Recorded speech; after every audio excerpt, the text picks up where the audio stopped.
Bonjour, chers étudiants. C'est toujours un plaisir de vous rencontrer, de partager le peu de savoir que j'ai en logistique, plus particulièrement en gestion de stock. La dernière fois, nous avions abordé la programmation des approvisionnements. Nous avions parlé aussi du processus d'approvisionnement et aussi des types de circuits d'approvisionnement. Aujourd'hui, nous allons aborder la partie quantité et période économique à commander, c'est-à-dire Economic Order of Quantity and Economic Order of Period. Je précise que c'est un élément indispensable en gestion de stock. Si vous voulez devenir un bon gestionnaire de stock, il va falloir obligatoirement maîtriser la quantité et la période économique à commander. Maintenant, pour déterminer d'abord la quantité économique à commander, nous pouvons utiliser deux méthodes, à savoir la méthode graphique et la méthode de Wilson. Mais je tiens à préciser que la méthode de Wilson, c'est la méthode graphique qui a été améliorée. Comme disait l'autre, un enfant assis sur les épaules d'un géant voit plus loin que ce dernier. Donc Wilson s'est inspiré de la méthode graphique pour mettre en place sa formule. Maintenant, pour déterminer la quantité économique à commander, nous avons besoin des informations suivantes. Première information, il faut connaître le coût de stockage. Le coût de stockage, nous savons que c'est égal au prix d'achat multiplié par le taux de possession multiplié par le stock moyen. C'est ça qui permet de calculer le coût de stockage. Nous avons besoin aussi du coût de commande. Nous savons que le coût de commande, c'est le coût de lancement d'une commande multiplié par le nombre de commandes. Et le nombre de commandes, c'est la demande divisée par la quantité. Donc, connaissant le coût de stockage et le coût de commande, nous pouvons calculer le coût total. Coût total égale coût de stockage plus coût de commande. Maintenant, si vous voyez au niveau du tableau que je vous ai, que j'ai projeté, vous voyez au niveau du tableau que j'ai mis les quantités qui vont varier de 50 à 500. Nous avons donné le prix d'achat, nous avons donné la demande annuelle, nous avons donné aussi le taux de possession. Je profite aussi de cette occasion pour définir le taux de possession, parce que souvent, vous voyez dans les ouvrages, le taux de possession, des fois 7%, 8%, 10%. Le taux de possession n'est rien d'autre que ce que l'on dépense pour posséder le stock. Exemple, j'ai une valeur de stock de 100 francs, j'ai dépensé 10 francs pour stocker, le taux de possession est égal à 10%. Donc c'est ça qu'on appelle le taux de possession. Maintenant, on peut l'assimiler au coût d'entreposage, c'est-à-dire ce que vous payez comme facture d'électricité, vous payez le gardien, c'est-à-dire vous payez l'assurance, vous payez l'eau. Tous ces frais-là, on peut les appeler ce qu'on appelle les frais d'entreposage. Et si on calcule ça en pourcentage, ça nous donne le taux de possession. Donc, connaissant toutes ces informations, on peut, à partir du tableau, aller sur Excel. On va sur Insertion.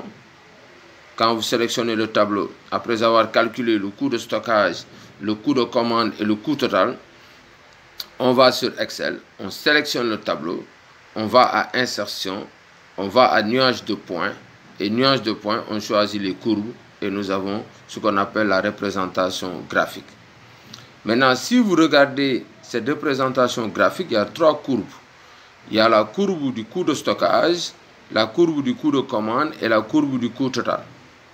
Vous constatez que la courbe du coût de stockage, au fur et à mesure que la quantité augmente, le coût de stockage augmente, ce qui est tout à fait normal.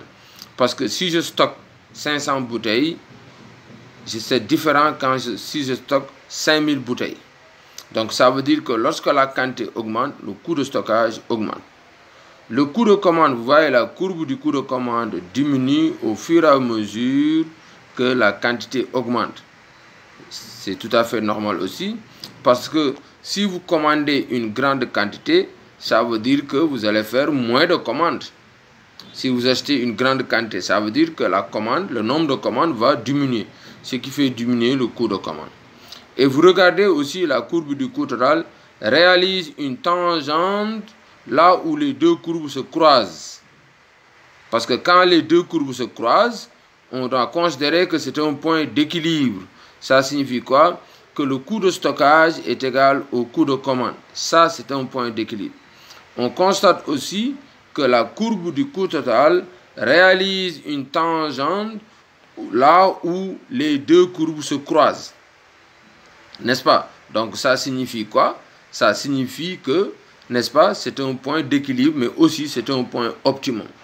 Donc, si on veut faire une conclusion, on va dire que la quantité économique à commander, c'est la quantité où les deux courbes se croisent, coût de stockage et coût de commande, et que la courbe du coût total réalise une tangente parce que c'est un point optimum.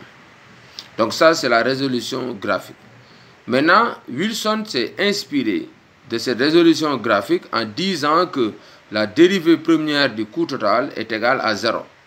Et quand on dérive le coût total par rapport à la quantité et qu'on met 0, on va trouver que la quantité économique à commander est égale à la racine carrée de 2 fois le coût de commande, le coût de lancement multiplié par la demande divisé par prix d'achat fois taux de possession. Vous allez voir ça au niveau de la formule que je vais projeter. Donc ça signifie quoi? Que Wilson s'est inspiré de la méthode graphique pour pouvoir élaborer sa formule de Wilson. Maintenant, après avoir calculé la quantité économique à commander, nous pouvons calculer la période économique à commander, parce que ces deux informations étroitement liées. La période économique à commander, c'est égal à la quantité économique à commander divisée par la demande. Maintenant, si la demande est annuelle, la période qu'on va trouver, c'est le nombre d'années. Si la demande est mensuelle, la période qu'on va trouver, c'est le nombre de mois. Si la demande est journalière, la période qu'on va trouver, c'est le nombre de jours. Donc, c'est ça, la quantité et la période économique à commander. Maintenant, selon les cas pratiques que vous allez rencontrer, il y a certaines différences en termes de terminologie. Par exemple, il y a certains qui disent consommation au lieu de dire demande. Mais il faut comprendre une chose, que la demande est égale à la consommation. D'autres aussi disent coût de possession. Ce qu'il faut comprendre, c'est que le coût de possession, c'est le taux de possession multiplié par le prix d'achat. C'est la même chose. Donc ça signifie que ce sont les termes qui changent, mais nous avons toujours la même chose pour calculer la quantité économique à commander et la période économique à commander. Maintenant, si vous avez des questions, vous pouvez les poser. Et je profite aussi de l'occasion pour répéter une chose, n'est-ce pas? Que si vous voulez devenir un très bon gestionnaire de stock, il faudra maîtriser la quantité et la période économique à commander. Maintenant, la prochaine séance, nous allons aborder le classement de stock ou la surveillance de stock qui nous permet de savoir quelle est l'importance de notre stock et de surveiller très bien notre stock. Je vous remercie de votre aimable attention.